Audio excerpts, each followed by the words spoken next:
Hello again, it's Lock Noob, and well, I've just finished picking this lock on camera, and you might be thinking, well, don't you normally do your introduction first and then pick the lock? And the answer is normally I do, but I started picking this lock because I was picking this lock and practicing picking this lock for probably a couple of hours over a couple of days. It eluded me. It was a pain, so I just thought, you know what, I'm just going to start recording, and if it happens, it happens. I'll just introduce the picking, briefly and crack on. And then I picked it. I picked it in like some legitimately in quite a fast time. So I'm just like, you know what? I'm just going to go back after I've reassembled the lock, and I'll go do the introduction first. So there you go. I like a bit of transparency on my channel. But yeah, so what is this lock all about? It's a Standers lock. It's made in France. It's a French brand. I've picked a few Standers locks before, and they almost universally a bit rubbish. So I wasn't really expecting much out of this one, I'll be honest with you. I did notice this is their Lock Plus. It's a bit more expensive. It has a 10-year guarantee, and it has a whole litany of things it says it's against. So it's anti-bump, anti-snap, anti-drill, anti-lockpick, and I'm guessing anti-physical attack. And yeah, other than that, it seemed unremarkable. So I would say watch to the end, because despite me messing around, because I was a bit unprepared in terms of having the things around to gut the lock properly, I would say to you, yeah, just hang around to the end. There's a bit of a story with this lock, and a bit of a tale to tell of where I've messed up an exact sort of other one of these which I had, and a bit of a tale of woe there. So it's probably worth watching for educational purposes. But yeah, it works ridiculously smoothly. It's just a 6-pin dimple lock. The keyway's a bit gnarly though. One thing I don't think I mentioned when I pick this is my choice of tensioning tools. It's a very short body lock, so I use my shorter ended multi-pick turner, and it's the only ones which really fit in here because it doesn't give you a lot of room, and you can sort of tension off this bit as well if you want, but I find that just puts a lot of pressure on that piece of warding there, and I didn't like that idea, so I popped it in here, and I found that I got some really good tension off the edge. In terms of flag choice, I went for, I think it's just a Chinese tip from some set I bought many years ago. I can't remember what it is, but it's a perfectly flat flag, and I'm picking off the warding ledge here, and if you get the pin chamber just right, and I mean just right, you can actually reach down all the way to the bottom of the like you can set them all the way down. The only problem is that sometimes what will happen is you'll pick down into this, and then you'll rotate the pick out like that, which is a real pain, and so you have to watch out for. But yeah, this is the only profile I've found that really could pick this lock.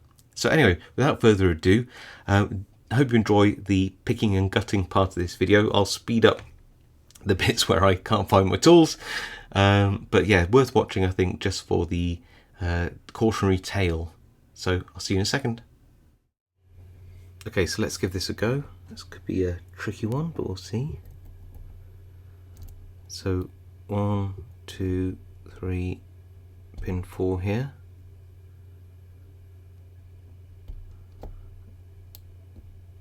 Back through. Okay, pin 1, nothing. 2, nothing. 3, nothing. 4, nothing. 5. Really nice click on 5. Okay, 1, 2, 3, 4, 5, 6. Okay. Oh, 1, 2, 3, 4, 5. 1, 2, 3, 4. This is 5 again. 5. There you go. 6 now. Don't want to do much more than nudge 6, because I feel that's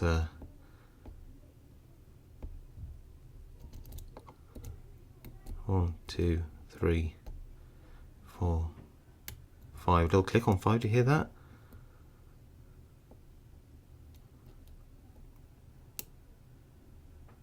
So 1,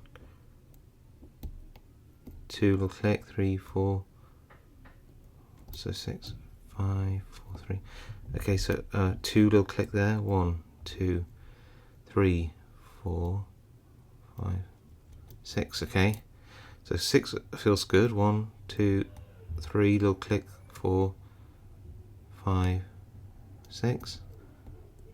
1, 2 little click, 3 little click, 4, 5. Oh, I rotated my pick out there. That's annoying. Okay, 1, 2, 3, 4, 5, 6. Okay. Anything on 1? No. Anything on 2? No. 3 little click, 4, 5. It keeps rotating, like 5 so deep. It keeps, my pick keeps rotating. 2, 3, 4, 5. Okay, back to 1, 2, 3, 4, 5. I'll just tap on 6, but that seems fine. 1, a little click on 2, 3, little click on 3, 4, 5, 6. It feels like these are tapered pins because it's taken me a while to set them. 1, 2, 3, 4, 5, 6. Okay. With this type of lock, it's about patience. A little click on 3 there. You probably didn't even. It's like it's so incremental. Like you have to go each pin, click on 2, and we are open. Look at that. Oh, right. This is just. It's hard to describe how awful this lock is to pick. Now, I don't think I showed you the key before I started picking. That's a bit remiss of me, but I'll have to open up the other side of the lock to get this out, because I'll have to use some segmented followers to do this. So that is picked. Here is one side. You can see here that that works. The bitting is this. There we go. So a real mixture. Let's just pop that there for a second. A real mixture. We've got some almost zero lift there, and then 2, 3, 4 is probably zero lift, then a maximum adjacent cut. No. Well, that isn't. Do you know what? I was thinking about this. I actually had to pick 6, so I don't think any of these are zero lift. They're just really sort of high cuts. You've got to watch those because they're so easily overset, I find, with this lock. I've actually practiced picking this lock for hours. It's hard. I'm not joking. This is the first time I managed to capture a reasonable opening time on camera. I've managed to pick it off camera. Of course, it's harder to pick on camera because where I can bring the lock closer to me and be more comfortable when I'm off camera. But to do it on camera, it's a bit less natural a position to pick out. But yeah, this is surprisingly tough and certainly had tapered pins in. Right, so enough chatting about it. Let me try and find where my disassembly tools are, because I am woefully underprepared. I think we can all agree that this is open, so I'm just going to lock it back up for now. I'll use the keys to should I or shouldn't I? Actually, just thinking about this. No, I will keep that side open. I just got to figure out a way to get the back off like this. So get that out of the way, don't need you anymore.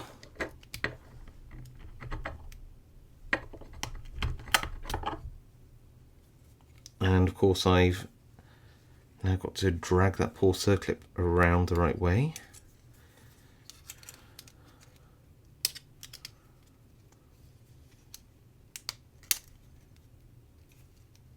Yeah, we'll get that off. Might need a screwdriver. Okay, let's try the other circlip, see if that will behave itself better.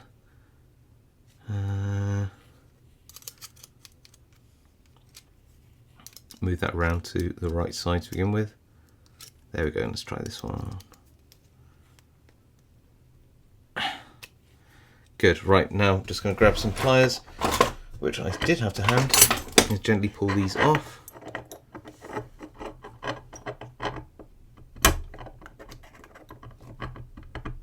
There we go. Actually, I can lock this back up, can't I? I'm being an idiot, because Yeah, I can just use the key to, and then followers. Yeah, that's fine. So I'll lock it back up. It'd be a lot easier to do, won't it? Oh, it is a lot to back up anyway. Right, these stupid circuits are, of course, they're completely the wrong way around, aren't they? Push them around with the tip. Should be fine.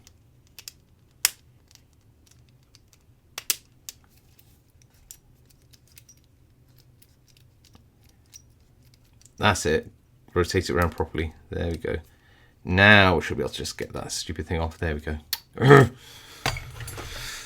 One of those days. Anyway, right, yes. So first side. I don't even know which side we picked now. I have to go back. Well, we're going to have to take both sides off anyway, probably, for the most part. So let's do that. I think it's that side. It doesn't really matter. So we just do that on one side, and then this side we get another key, and of course I haven't taken it off the key ring because I'm an idiot and underprepared, and pop it in here, and then we've got to do the same thing that side, which is this is where it could all go horrifically wrong, and I'll show you one of these exact same locks where it did all go incredibly wrong in a second, and I'll show you why. There we go. So that's the cam piece that comes out. Get our segmented followers. Try and figure out where our pins will be. They'll be there. Make sure that the tail piece is not going to cause any problems, and then we're just going to slide this in like this, and then just gently. I wish I had longer fingernails because this will make things easier.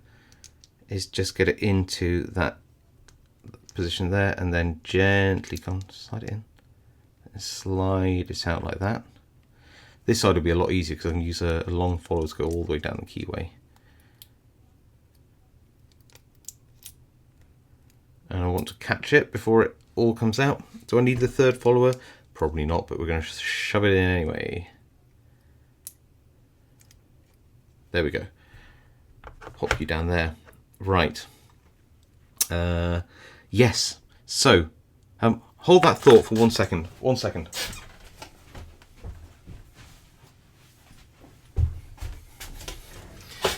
I just so happen to have two of these locks for some reason, and this is the one I was sort of practicing on. You'll notice that the top's bent and the bottom's battered.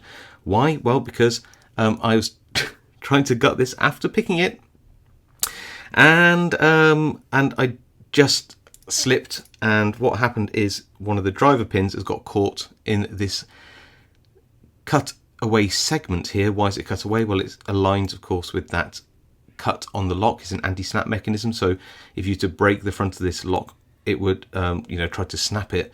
It would take away the first pin, leaving the other 5 in the lock or thereabouts, which is a great anti pick feature, anti-snap feature, whatever you want to call it. But it does mean if you're an idiot like me and don't watch what you're doing, you can easily balk the entire lock. So this one now is just going to be a cut version of the same lock. Anyway, bit of a shame, but hopefully if I don't mess up this gutting, which could be very possible, I'm not going to put it past myself, especially after that debacle. We should find that. There we go. So I can put it back together and have an actual working lock as well. So tweezers. Oh, I'm so disorganised. Where are my tweezers? I literally had them earlier. Where on earth are they?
just, yeah, ever had one of those days? This is one of those days.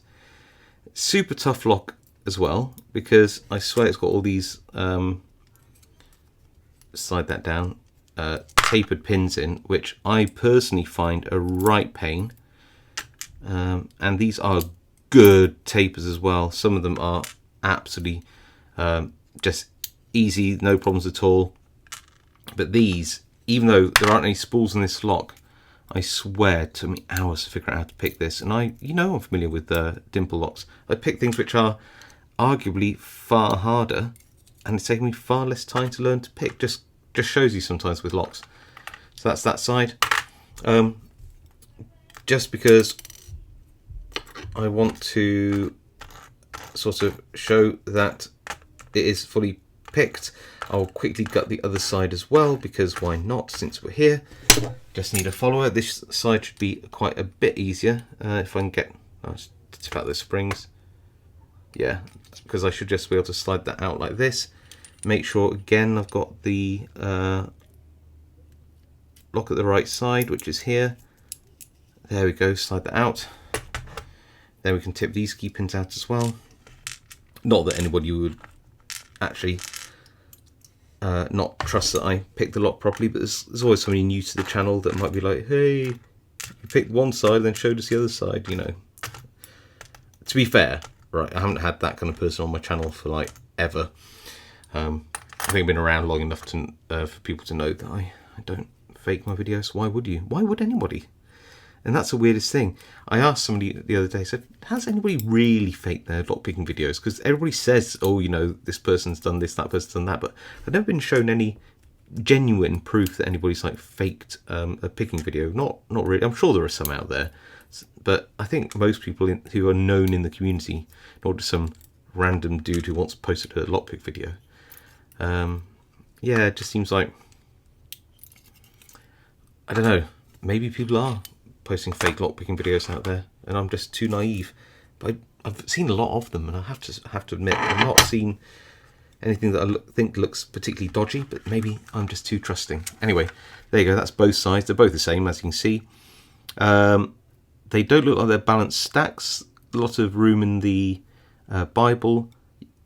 What is nice, you've got these beautiful torpedo pins. This actually reminds me, it's a French lock, but it very much reminds me of, I think, a Tessa T, is it 60 or 80? I don't know which one. But all of these torpedo pins, they're like overset traps. They put you into a little false set if you overpick the pins. They act like a spool pin, and you really have to just counter rotate and drop all the pins back down. You can't really save yourself from one of these oversets. But let's have a look at one of these tapers. So you've got like looks like the first three in each side are steel anti-drill pins, which I think is really neat. Then the rest are brass. Let's just grab one of these brass tapered pins though. No, let's grab one of these steel ones. I think the contrast is a bit better so you can see it more easily. But just have a look at the tapers. What I mean is you can see that there's an angle of about probably 5 to 10 degrees here. So it's not straight up, it's just an angle. And that just means that you have to, essentially what it means is you pick a pin and it picks itself only slightly, and then you have to pick it again and pick it again, pick it again. That's why, I don't know if the microphone picked it up, but you might hear a sort of tack, tack, tack as you go through the pins. And the only way to do it is you literally go through each pin in turn, you keep going through, just feeling if it's slightly binding and then pressing it down.